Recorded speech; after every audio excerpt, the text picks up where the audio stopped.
du Parti communiste martiniquais.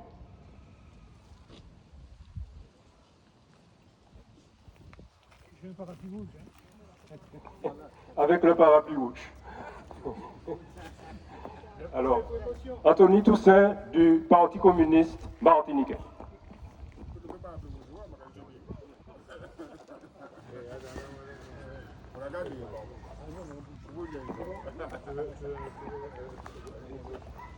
Bon, alors, tout d'abord, je ne vais pas être très long, d'autant qu'il y a des historiens qui vont s'exprimer, des historiens et d'autres penseurs qui se sont exprimés sur les éléments essentiels de l'événement et qui se sont exprimés dans la langue essentielle, c'est-à-dire en créole. Ce qui est pas malheureusement mon apanage, mauvaise éducation.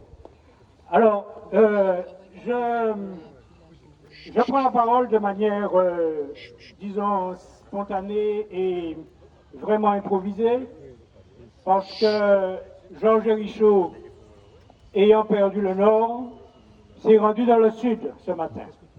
Et il m'a indiqué qu'il attendait à Rivière-Pilote. Mais je crois que, de manière très catholique, il y a une manifestation prévue à Rivière-Pilote, mais au sein d'une église, il me semble, à 10 heures. Donc en tout cas, il me semble que j'ai lu ça dans le programme, à ces 18 heures. Donc il est à Rivière-Pilote et il n'aura pas le temps de revenir ici. Bon, alors, je vais m'essayer en 2 phrases. Donc, on va essayer de dire 2 mots en créole. Comme tout le monde qui l'a, moi très content d'être présent ici. C'est un événement fondamental, très important, parce que effectivement l'histoire, c'est à la fois un témoignage, c'est aussi un guide. Par conséquent, les événements, chaque fois que les événements ont entraîné le soulèvement des masses populaires, le soulèvement des opprimés, chaque fois, ça voulait dire que l'histoire a un sens et l'histoire a un devenir.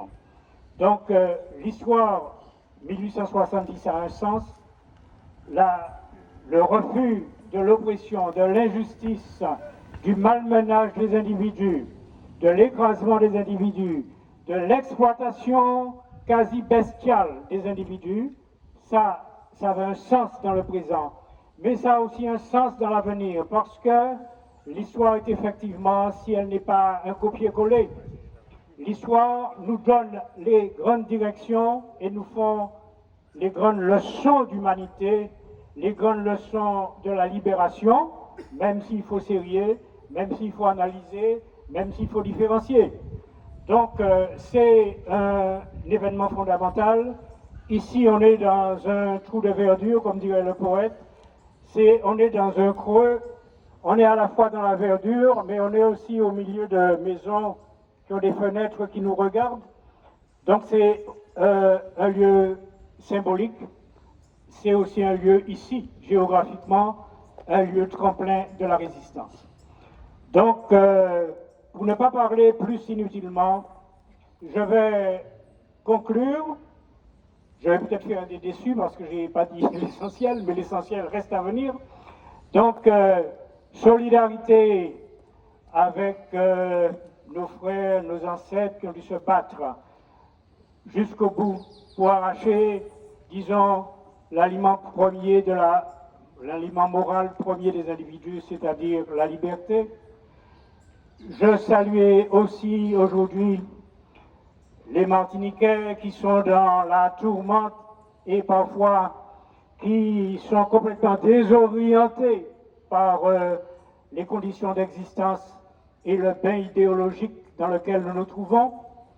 Eh bien, je salue également ces Martiniquaises d'aujourd'hui.